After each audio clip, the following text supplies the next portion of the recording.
Torque on a current carrying loop, है ना, torque on a current carrying loop, ठीक है, torque on a current carrying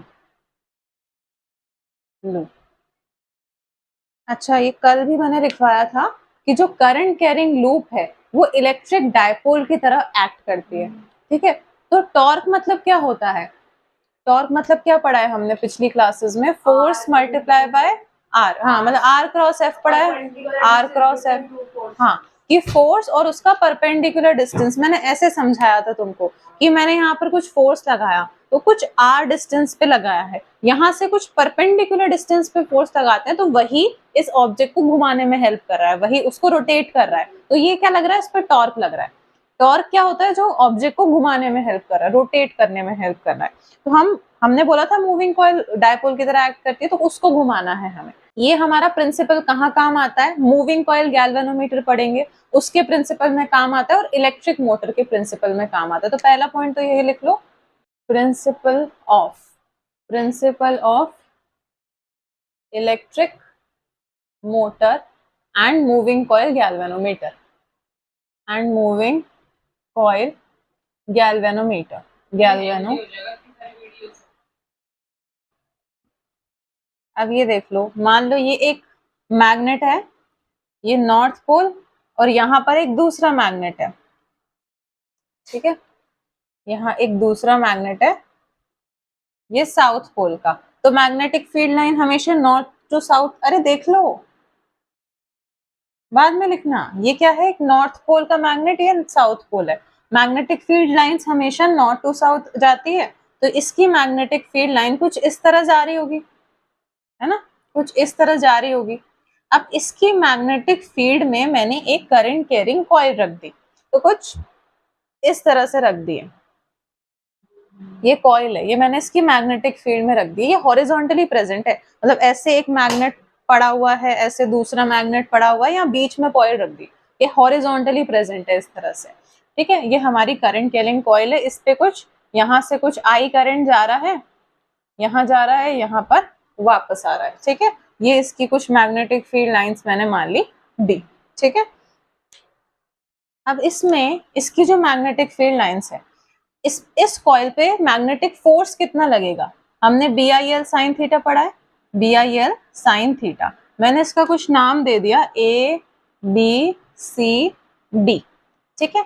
अब A B C D में अगर हम देखें, इस ए पे जो करंट जा रहा है, करंट और मैग्नेटिक फील्ड लाइंस इनके बीच में कितना एंगल दिख रहा है, इस कॉइल पे ए बी पे कितना दिख रहा है, इस करंट कैरिंग कंडक्टर पे आई करंट जा रहा है, यहाँ मैग्नेटिक फील्ड बी है, इनके बीच का एंगल कितना दिख रहा है, ए बी पार्ट के लिए थीटा कितना है, थीटा 90, बी सी पार्ट के लिए 0, हाँ theta 0 degree, B D part के लिए हाँ 90, ये नीचे जा रहा है, ये ऐसे जा रहा है, तो थीटा हो गया 90। ए डी पार्ट के लिए यहाँ पर थीटा 180 होगा, देखो यहाँ बी वेक्टर इधर जा रहा है और यहाँ पर देखो करंट की डायरेक्शन उधर है, तो वैसे 180 होगा थीटा, पर साइन 180 जीरो ही हो जाएगा हमारा। तो इससे हम इन चारों आर्म्स पे, इस कॉइल की चारों आर्म्स पे फोर्स निकाल लेते हैं। Force on A B arm कितना होगा, B I L sine 90 degree, ये हो जाएगा बी आई एल ही हो जाएगा। इस आर्म पे फोर्स ऑन बी सी, हाँ B I L sine 0 degree, तो ये हमारा 0 हो जाएगा। फोर्स ऑन बी डी कितना होगा, B I L sine 90 degree, तो साइन 91 हो जाएगा बी आई एल। अब फोर्स ऑन ए डी, हाँ बी आई एल साइन 180, और साइन 180 कितना हो जाएगा, 0 हो जाएगा, ठीक है। अभी के लिए इतना लिखो। अब देखो ये मूविंग कॉइल, ये कॉइल है हमारी, ठीक है। इस कॉइल को ऊपर से देखो, देखो ये वाला पोर्शन है ना, बीसी वाला पोर्शन, हाँ इसको मैं ऊपर से देख रही हूँ तो मुझे स्ट्रेट लाइन नहीं दिखेगी ये वाली, है ना। मैंने मान लिया इनके बीच का, ये वाली जो आर्म है और ये वाली जो आर्म है, इनके बीच का मैंने डिस्टेंस मान लिया कुछ b, मतलब इसकी लेंथ मान लो, बीसी की लेंथ और इनके बीच की डिस्टेंस सेम ही तो होगी, इसको मैंने b मान लिया। यहाँ से यहाँ तक की डिस्टेंस मैंने l मान ली। जब मैं इसको ऊपर से देखूंगी तो मुझे ये स्ट्रेट लाइन नजर आएगी, b डिस्टेंस की स्ट्रेट लाइन नजर आएगी। अब देखो इस वाली, ये जो आर्म है, इसके लिए फोर्स की डायरेक्शन कहाँ होगी। अब इसमें हम है ना लेफ्ट हैंड फ्लेमिंग्स रूल है ना वो लगाएंगे। अब तुम बोलो दीदी आप ये वाला क्यों नहीं लगा रहे, है ना, पूरा हाथ मुड़ जाएगा, लगा के देख लो कैसे करते हैं। ये वाली कौन सी है, फोर्स की डायरेक्शन, ये मैग्नेटिक फील्ड की डायरेक्शन, ये करंट की डायरेक्शन। तो ये हमारी करंट की डायरेक्शन कैसे लगाएं, हाँ ये करंट की डायरेक्शन है, ये मैग्नेटिक फील्ड की डायरेक्शन है, तो फोर्स कहाँ आ रहा है, अंदर आ रहा है, ठीक है। तो इस वाली आर्म के लिए फोर्स कहाँ आ रहा है, अंदर, सही तो जा रही है। देखो अब करंट नीचे जा रहा है, इस आर्म के लिए देखो, इस आर्म के लिए देखो, है ना, करंट नीचे जा रहा है, मैग्नेटिक फील्ड इधर जा रही है, तो थंब बाहर आ रहा है, तो अब आउटवर्ड हो गया इस वाले आर्म के लिए, ठीक है, इस वाले आर्म के लिए आउटवर्ड। तो अगर तुम इसको ऐसे ऊपर से देख रही हो ना, तो ऊपर से अगर मैंने इतना पार्ट देखा, तो इस फोर्स को अगर मैं यहाँ नीचे बना रही हूँ F, तो ये वाला फोर्स का बनाऊंगी ऊपर, ठीक है, इस वाले फोर्स को मैंने बना दिया ऊपर, ठीक है। तो अब इन दोनों की वजह से नेट फोर्स कितना होगा, एक फोर्स तो है आउटवर्ड, हाँ, और एक फोर्स है, हाँ एक फोर्स है इनवर्ड, एक फोर्स है आउटवर्ड, तो नेट फोर्स हमारा कितना हो गया, 0 हो गया, ठीक है, वो इन दोनों आर्म्स की वजह से। अब जो हमारा टॉर्क होगा, टॉर्क हमेशा किसकी वजह से होता है, इक्वल और अपोजिट फोर्सेस की वजह से। तो ये दोनों फोर्सेस क्या कर रहे हैं, टॉर्क करके ऐसे घुमा रहे हैं इसको, ठीक है, इन इक्वल अपोजिट फोर्सेस की वजह से क्या लगेगा, टॉर्क लगेगा। तो टॉर्क का formula F force into perpendicular distance between the two forces, हाँ बिटवीन टू फोर्सेस, ठीक है। Tau is equals to, force कितना है, फोर्स का कितना होता है, BIL, हाँ BIL, साइन तो 90 होगा इस वाले आर्म के लिए, है ना, और परपेंडिकुलर डिस्टेंस इनके बीच का कितना है, B है ना, इन दोनों के बीच का परपेंडिकुलर डिस्टेंस, हाँ, तो ये कितना हुआ, tau is equals to BI, ये L हमने ये वाला लेंथ लिया था स्मॉल l इंटू B, तो लेंथ इंटू ब्रेड्थ किसका फॉर्मूला होता है, एरिया का, तो BIA, तो हम यहाँ ब्रैकेट में लिख देते हैं because A is equals to length into breadth, ठीक है। तो टाउ हमारा आया BIA, ठीक है, टाउ हमारा आ गया, इधर लिख देती हूँ, tau is equals to BIA। अब देखो हमने एक ही लूप लिया था, अगर हमने n नंबर ऑफ लूप्स ले लिए तो, हाँ, तो फॉर इधर देखो, for n number of loops, for n number of loops हम लिख देंगे tau is equals to BIAN। तो इसको तुम बीना से भी याद रख सकते हो, नीबा से भी याद रख सकते हो, जैसे याद रखना चाह रहे हो रख। अब देखो ये जो हमारा फॉर्मूला आया है ना, ये थीटा 90 पे आया है, देखो 90 डिग्री वाला केस है, थीटा 90 हमने अभी रखा था, साइन थीटा इक्वल्स टू 90, तो इसके आगे मेंशन कर लेना ये कौन सा केस है, थीटा 90। अब हम जब नॉर्मल कोई भी थीटा है, थीटा की जब कुछ भी वैल्यू हो सकती है, हाँ जनरल फॉर्मूला भी अभी हम निकालेंगे, ठीक है, लिख लिया थीटा इक्वल्स टू 90। अब मिटा दूं, पहले हमने ये वाला केस देखा था, है ना, अब देखो मान लो इसको हमने घुमा दिया, इसको ऐसे घुमा दिया, तो ये ऐसा हो जाएगा, यहाँ कुछ आ रहा होगा F, है ना, यहाँ कुछ है F, यहाँ कुछ है F, ठीक है।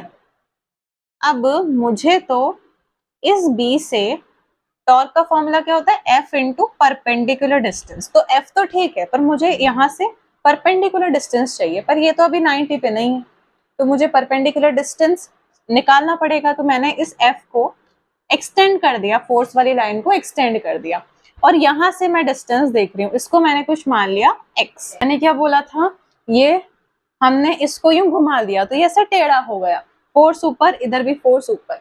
अब मुझे चाहिए परपेंडिकुलर डिस्टेंस, तो मैंने इस फोर्स के लाइन ऑफ एक्शन को बढ़ाया, ये क्या है, x है, ठीक है, यहाँ से परपेंडिकुलर डिस्टेंस कितना आया, x मान लिया मैंने। अब देखो ये क्या है, एरिया है, मुझे जो वेक्टर चाहिए, जो मैं थीटा लूंगी ना, यहाँ से मैग्नेटिक फील्ड लाइन की डायरेक्शन देखो यूं सीधी जा रही है, ठीक है, ये मैग्नेटिक फील्ड की डायरेक्शन है, मुझे मैग्नेटिक फील्ड और एरिया के वेक्टर की डायरेक्शन लेनी है। तो अब जब ये ऐसे था ना, ऐसे, तब इसका एरिया वेक्टर सरफेस के कुछ परपेंडिकुलर था, अब मैंने इसको यूं टेढ़ा कर दिया, तो इसका एरिया वेक्टर भी ऐसा टेढ़ा हो जाएगा, तो इस सरफेस के लिए एरिया वेक्टर यहाँ आएगा, ठीक है, ये एरिया वेक्टर यहाँ पर आएगा, जो कि इसके इस सरफेस के परपेंडिकुलर है 90 डिग्री। अब इस एरिया वेक्टर और बी के बीच का मैंने एंगल लिया थीटा, तो ये वाला कितना हो जाएगा, ये वाला, ये थीटा लिया है तो ये वाला कितना हो जाएगा 90 माइनस थीटा, ये 90 है तो 90 माइनस थीटा, है ना। अब इसको मैं थोड़ा बड़ा अगर ऐसे बना दूं इस ट्राइंगल को, तो ये थीटा है, ये 90 माइनस थीटा है, ठीक है। अब ये भी हमने परपेंडिकुलर डिस्टेंस लिया था, ये 90 डिग्री वाला ट्राइंगल है, ये 90 डिग्री वाला ट्राइंगल है, इसमें ये 90 माइनस थीटा है तो ये वाला थीटा होगा। कैसे, तुम खुद देख लो, एक ट्राइंगल के अंदर सारे एंगल्स का सम 180 होता है, तो theta plus 90 minus theta plus 90 equals to 180 करके देख लो, ठीक है। इस थीटा से ये थीटा कर गया, ये 180, ये 180 आ गया, 180 180 मतलब ये वाला कितना होगा, थीटा होगा। आया समझ में? अगर ऐसे नहीं आ रहा तो ऐसे समझ लो, हमें ये एंगल निकालना है ना, ये x मान लिया, इस एंगल को मान लो, प्लस 90 माइनस थीटा प्लस 90 किसके इक्वल हो जाएगा, 180 के, ठीक है। x और ये minus theta plus 90 plus 90 180 equals to 180, इस 180 से 180 कट गया तो x हमारा आ गया थीटा। ऐसे भी देख सकते हो, ये वाला एंगल हमारा कितना आया, थीटा आया। ये चीज आई समझ में? क्या 90 माइनस थीटा तो लिया, चलो आ गया। तो ये ट्राइंगल है ना, इसका ये वाला एंगल 90 है तो इन दोनों का सम 90 होगा। पूरे सारे एंगल्स ट्राइंगल के उनका सम 180 होता है, एक 90 है तो इनका सम भी 90 होगा। ये 90 माइनस थीटा तो ये थीटा होगा। नहीं आया समझ में? बुलबुल को नहीं आया? Plus 90 minus theta plus theta है ना, ठीक है, ये थीटा आ गया, ठीक है, ये थीटा आ गया। तो इस ट्राइंगल के लिए, इस थीटा के लिए साइन थीटा हो जाएगा परपेंडिकुलर अपॉन हाइपोटेनियस, ठीक है। इस थीटा के लिए निकाल रहे हैं परपेंडिकुलर अपॉन हाइपोटेनियस, ठीक है। तो साइन थीटा हो जाएगा परपेंडिकुलर अपॉन हाइपोटेनियस। अब ये b को मैंने उधर भेज दिया, देखो इस b को उधर भेज दिया तो x is equals to b sine theta. तो यही तो मुझे चाहिए था ना, परपेंडिकुलर डिस्टेंस, ताकि इस टाउ वाले फॉर्मूले में इसको रख सके। Tau is equals to force into perpendicular distance, ठीक है। फोर्स तो हमारे पास वही है BIL इनटू, अब परपेंडिकुलर डिस्टेंस आ गया हमारे पास b साइन थीटा, तो टाउ इज इक्वल्स टू आ गया BIL into b sine theta. इस L इंटू b को, हाँ, BIA साइन थीटा, ये हमारे पास फॉर्मूला आ गया जनरल केस के लिए। और n नंबर ऑफ टर्न्स के लिए क्या आ जाएगा, हाँ, for n number of turns tau is equals to NBIA sine theta. जैसे तुम चाहो नीबा बीना जो लिखना है, नीबा या बीना साइन थीटा, ठीक है। Tau is equals to NIBA sine theta for an angle theta, for an angle theta. Galvanometer है ना, तो एमीटर से भी तो करंट मेजर करते हैं, फिर गैल्वेनोमीटर, वेरी गुड। इससे ना मोस्टली हम, हाँ, उनका कहने का मतलब था कि प्रेजेंस ऑफ करंट को मेजर करते हैं, हाँ, प्रेजेंस ऑफ करंट को मेजर करते हैं। गैल्वेनोमीटर एग्जैक्ट मेजर नहीं कर पाता है कि कितना करंट था, कोई ना कोई एरर देता है वो, अगर वो मेजर कर रहा है करंट को। तो गैल्वेनोमीटर से ना हम बहुत छोटा, मतलब प्रेजेंस ऑफ करंट ही मेजर करते हैं, बहुत छोटा करंट मेजर करते हैं। तो यहाँ लिख देते हैं कि measures presence of current, presence of current, ठीक है। बहुत ही ज्यादा छोटा करंट होता है, वो हम किससे मेजर करते हैं, गैल्वेनोमीटर से। ये क्या करता है, change of direction of current को डिटेक्ट करता है। जैसे गैल्वेनोमीटर कुछ ऐसा दिखता है, यहाँ पर इसकी निडल होती है, 0 पे पॉइंट करी होती है, इसके इस साइड पर भी नंबर्स होते हैं 1 2 3 और उस साइड पर भी नंबर होता है 1 2 3। तो मान लो तुमने किसी एक डायरेक्शन में गैल्वेनोमीटर को रखा और वो, हाँ, तो फिर वो मान लो कुछ इधर हो गया, अब फिर जैसे ही तुम करंट को रिवर्स करोगे तो इसका डिफ्लेक्शन चेंज हो जाएगा। तो इससे हम change in the direction of current का भी पता लगा सकते हैं। Detects the change in direction of current, the change in direction of current, ये हमारा गैल्वेनोमीटर हो गया। अब moving coil galvanometer, moving coil क्यों बोला है? कॉइल यूज कर रहे होंगे और वो मूव भी कर रही होगी, तभी तो मूविंग कॉइल गैल्वेनोमीटर बोल रहे हैं। मूविंग कॉइल गैल्वेनोमीटर, ठीक है। इसमें ना हम थोड़े अजीब से मैग्नेट्स लेते हैं। अजीब से मतलब इसमें हम ऐसे सर्कुलर मैग्नेट्स लेते हैं, ऐसे सर्कुलर मैग्नेट्स, ठीक है। इस तरह के सर्कुलर मैग्नेट्स हम लेते हैं। यहां पर भी एक बना दो इधर, ऐसा।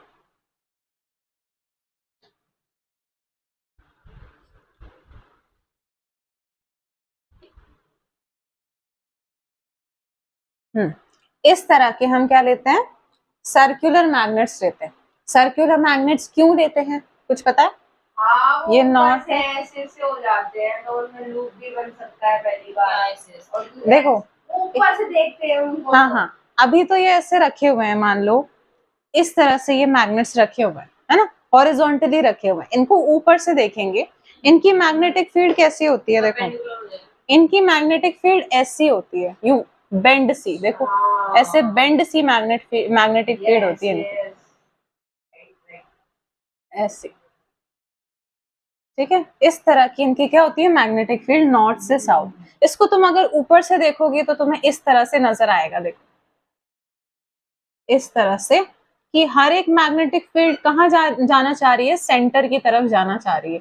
इसलिए हम इनको बोलते हैं radial magnetic field lines. Radial magnetic field lines बोलते हैं हम इनको, क्योंकि ये रेडियस की तरफ जाना चाह रही है। अब इससे क्या फायदा होगा अगर सारी मैग्नेटिक फील्ड लाइंस रेडियस की तरफ जाना चाह रही है? हम क्यों चाह रहे हैं रेडियल मैग्नेटिक फील्ड लाइंस? हम यहाँ पर रखेंगे, एक स्प्रिंग लेंगे और उससे यहाँ पर एक सॉफ्ट आयरन का पीस रखेंगे।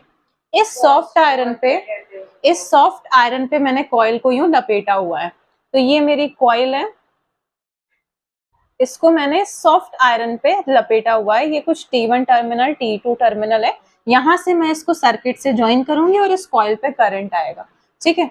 अब यहाँ जहां पर सॉफ्ट आयरन है, मैं तो यही चाह रही हूँ ना मेरी मैग्नेटिक फील्ड लाइन सारी इसी पर आए, तो ज्यादा मैग्नेटाइज्ड होगा ये मटेरियल। ये सॉफ्ट आयरन ही क्यों लिया? क्योंकि ये क्या करता है, मतलब मैग्नेटिक फील्ड की प्रेजेंस में जल्दी मैग्नेटाइज हो जाता है और ज्यादा मैग्नेटिक फील्ड प्रोड्यूस करता है। इसलिए हमने सॉफ्ट आयरन को यहाँ पर लिया है, ठीक है। और ये मैग्नेटिक फील्ड लाइंस कैसी है? रेडियल मैग्नेटिक फील्ड लाइंस है, ठीक है।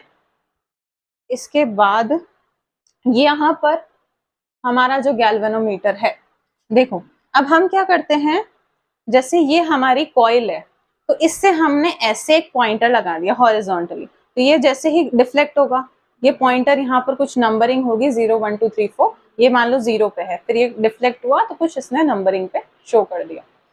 अब ये वैसे हॉरिजॉन्टली यूं पड़ा है पर हम दिखा नहीं सकते डायग्राम में, तो कुछ इस तरह से मैं दिखा रही हूँ। ये पॉइंटर है, यहाँ पर 0 है मान लो, यहाँ 1, यहाँ 2, यहाँ 3, यहाँ पर 1, यहाँ 2, यहाँ पर 3, इस तरह से ये क्या होगा? डिफ्लेक्ट होगा। जैसे ही हम यहाँ पर करंट डालेंगे, ये मैग्नेटिक फील्ड की वजह से कुछ या तो यहाँ डिफ्लेक्ट होगा या यहाँ डिफ्लेक्ट होगा, जो कि इस पॉइंटर से हमें दिखाई देगा, ठीक है। अब जैसे ही ये रोटेट होगा, ये कुछ टॉर्क प्रोड्यूस करेगा, ठीक है। इस टॉर्क की वजह से क्या होगा, ये स्प्रिंग जो है, स्प्रिंग भी तो घूमेगी। अब ये घूमेगा तो स्प्रिंग पे भी तो कुछ टॉर्क प्रोड्यूस होगा, स्प्रिंग भी घूमेगी। तो ये वाला फोर्स और स्प्रिंग वाला फोर्स जब तक दोनों बैलेंस नहीं होंगे तब तक ये पॉइंटर नहीं रुकेगा। ये पॉइंटर थोड़ा सा डिफ्लेक्ट हुआ इसकी वजह से, फिर स्प्रिंग फोर्स की वजह से, और फिर किसी एक जगह पर आके रुकेगा।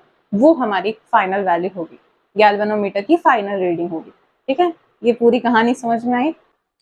हम लिख लेते हैं, जो मैग्नेटिक फील्ड जो टॉर्क ये कॉइल एक्सपीरियंस करेगी उसका हमने अभी पीछे फॉर्मूला देखा है, NIBA sine theta, NIBA sine theta, है ना,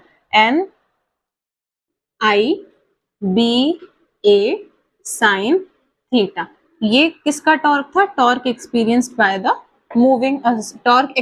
bye the current carrying loop, torque for